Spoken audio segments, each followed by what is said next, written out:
welcome back to the channel. I'm Stacy, and you're watching Pop Culture Time Machine, where we hit rewind and relive the legendary, the cringy, and the unforgettable moments that happened this very week, way back when. When Barry White's Can't Get Enough of Your Love, Babe hit number one on the Billboard Hot 100 chart on September 21st, 1974, it wasn't just a chart topping hit, it was a cultural moment that helped define an era of soul, romance, and the lush sound of the 1970s.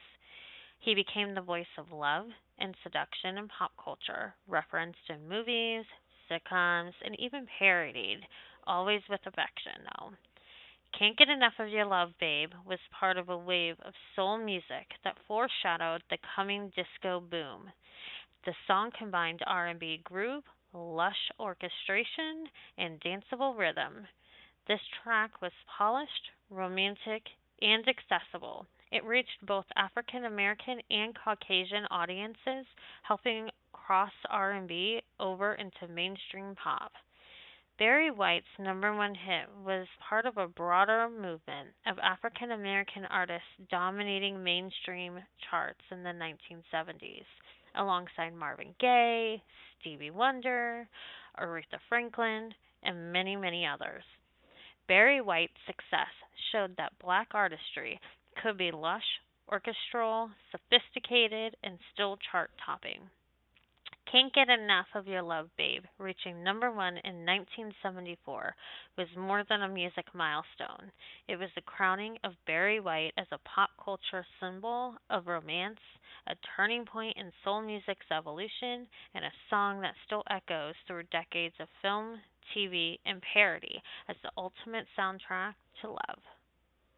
The debut of The Tonight Show on September 27th, 1954, hosted by Steve Allen, marked a monumental moment in American pop culture. It didn't just introduce a new television program, it invented an entirely new genre, the late night talk show. Before The Tonight Show, there wasn't really anything like it on TV, especially not after prime time.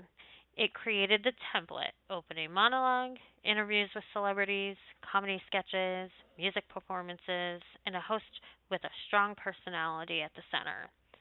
It proved there was an audience for smart, funny, late night content, opening up a completely new day part in TV programming. Before the internet, The Tonight Show was where America collectively tuned in at the end of the day. The Tonight Show gave people access to stars in an intimate, humorous, off script format. Celebrities didn't just promote their projects, they played games, told personal stories, and became human in front of millions. The debut of The Tonight Show in 1954 revolutionized American television, setting the blueprint for late night entertainment and shaping how we interact with pop culture, comedy, and celebrity. It's not just a show, it's a living, evolving institution that helped define what entertainment looks like after dark. Here's your Did You Know of the Week. When John F. Kennedy Jr. married Carolyn Bessette on September 21st, 1996, it was a major moment in American pop culture for several reasons: symbolic, emotional, and aesthetic.